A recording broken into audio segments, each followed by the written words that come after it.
आज बोललं जातं की नरेंद्र मोदींच्या नेतृत्वाखालचं तिसऱ्यांदा सरकार आल्यावर संविधान बदललं जाईल. माझा सवाल आहे काँग्रेसच्या जणांना, दीर्घ काळ तुम्ही या देशामध्ये सत्ता केली. 1950 साली या देशाने स्वतःला रिपब्लिक ऑफ इंडिया म्हणून घोषित केलं, प्रजासत्ताक भारत. 1550 ते 2015 पर्यंत काँग्रेसने दीर्घकाळ सत्ता भोगली, पण कधी संविधान दिन साजरा केला नाही. या देशाचा संविधान दिन साजरा करण्याचा निर्णय नरेंद्र मोदींच्या सरकारने घेतला आणि हा संविधान दिन त्या ठिकाणी साजरा. आम्ही आंबेडकरी चळवळीच्या मनामध्ये शासकाचं वातावरण निर्माण केलं जातं. माझ्या आज मुस्लिम भगिनी बऱ्याचशा या ठिकाणी आल्या, त्यांचं अंतःकरणापासून मी स्वागत या ठिकाणी करतोय. पण त्यांच्या मनामध्ये सुद्धा एक वेगळं वातावरण निर्माण करण्याचा जाणीवपूर्वक प्रयत्न. काय सीएचा कायदा आहे? 1947 साली ज्याला देश धर्माच्या नावावरती ज्याला फाळणी झाली, त्याला फाळणी होत असताना या देशातील काही हिंदू, शीख, ख्रिश्चन, बौद्ध जैन समाज जे शेजारच्या राष्ट्रामध्ये गेले, पाकिस्तान, बांगलादेश, अफगाणिस्तान, त्यांना या मातृभूमीकडे परत यायचं असेल तर त्यांच्या वास्तव्याची वर्ष फक्त कमी केली. हा सीएचा कायदा आहे. मुस्लिम समाजाच्या बाबतीमध्ये, या देशाच्या राष्ट्रभक्ती मुस्लिमांच्या बाबतीमध्ये एकही धर्माची तरतूद नाही. माझं आव्हान आहे नेत्यांना, उद्धवजींना किंवा अन्य नेत्यांना, की त्यांनी सांगावं की सीएचा कायदा नेमका काय. पण समाजामध्ये जाणीवपूर्वक अंतर निर्माण करण्याचा ही जातीयवादी मंडळी तरीकडे प्रयत्न करतायत. होय, अरशेड गोगावले आमदार झाल्यापासून मी जे सामाजिक सरोकार उत्तम पद्धतीने असतात. मी शिवसेनेचा आमदार झाल्यापासून सामाजिक सरोकार ठिकाणी अतिशय आणतोय. हे ज्यांना बघवत नाही ते मताच्या बेकरीसाठी धर्मामध्ये आणि समाजामध्ये अंतर निर्माण करतात.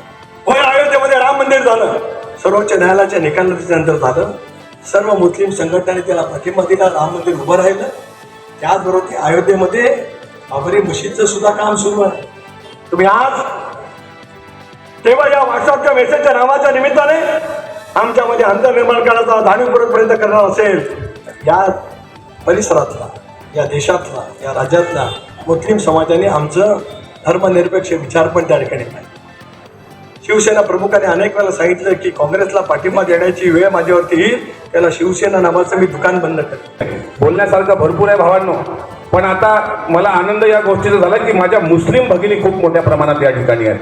म्हणजे जे चित्र तुम्ही रेखाटताय की मुस्लिम समाजाच्या विरुद्ध वातावरण तयार करण्याचं काम महायुतीचं सरकार करते, हे चित्र खोडून काढण्यासाठी जे माझे मुस्लिम बांधव आणि मुस्लिम भगिनी या ठिकाणी आल्या, खरोखर मी त्यांच्या चरणी नतमस्तक होतो. हीच छत्रपती शिवरायांची शिकवण आहे. शिवाजी महाराजांचं स्वराज्य हे केवळ मराठ्यांचं राज्य नव्हतं, तर छत्रपती शिवाजी राजांचं स्वराज्य हे केवळ भोसलेंचं राज्य नव्हतं, ते केवळ हिंदूंचं राज्य नव्हतं. जर तसं असतं तर त्याला शिवशाही म्हटलं गेलं असतं, ते हिंदूंचं राज्य म्हटलं गेलं असतं, ते भोसल्यांचं राज्य म्हटलं गेलं नाही, तर ते हिंदवी स्वराज्य म्हटलं गेलं. 6 जून 1674 ला राज्याभिषेक झाला आणि सभासदांनी बखारमध्ये लिहिलं, पृथ्वीवर सर्वीकडे म्लेंच बादशाह, या धर्तीवर मराठा बादशाह एवढा छत्रपती झाला. ही गोष्ट काही सामान्य झाली नाही. ते 18 प्रकार जातीचं होतं. ते तेली, मारी, सारी, कुणबी, कोष्टी, धनगर, लोहार, आदिवासी, मराठा, 18 प्रकार जातीचं.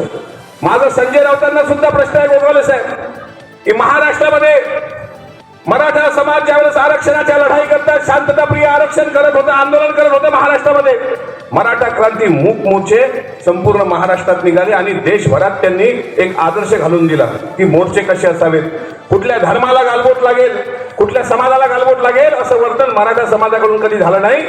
इतक्या मोठ्या मराठा क्रांती मोर्चाची सामना पेपरमध्ये जे टिंगल संजय राऊतांनी केली होती, ती मुका मोर्चा म्हणून केली होती. ही माझ्या बहिणींनी विसरू नये. जी लोक आमच्या आई बहिणीचा अपमान करतात त्यांना टकमकीच्या टोकावरून कडेलोट करा, हा आदेश देणाऱ्या छत्रपती शिवाजीराजांच्या भूमीतली तुम्ही लोक आहात. ज्यांनी मूक मोर्चाची मुका मोर्चा म्हणून टिंगल केली, त्या संजय राऊतांनी, मी तुम्हाला खोटं सांगत नाही, शपथ घेऊन सांगतो महाडमध्ये, की राष्ट्रवादी काँग्रेस पक्ष हा अजितदादांच्या नेतृत्वात आज आम्ही सर्वजण काम करतो आहोत, आदरणीय साहेबांच्या नेतृत्वात. पण तुतारी गट ज्याप्रमाणे जितेंद्र आव्हाड यांनी संपवायची सुपारी घेतलेली आहे, तसंच उद्धव बाळासाहेब ठाकरे यांची उरलेली जी मशाल सेना आहे ती संपवण्याची सुपारी संजय राऊतांनी घेतलेली आहे. आणि हे दोघही लोक एक दिवस हे दोन्ही पक्ष बुडवतील. टाइम्स डिजिटलला लाईक करा, सबस्क्राईब करा, शेअर करा आणि बेल आयकॉन दाबायला विसरू नका. पाहत रहा टाइम्स डिजिटल.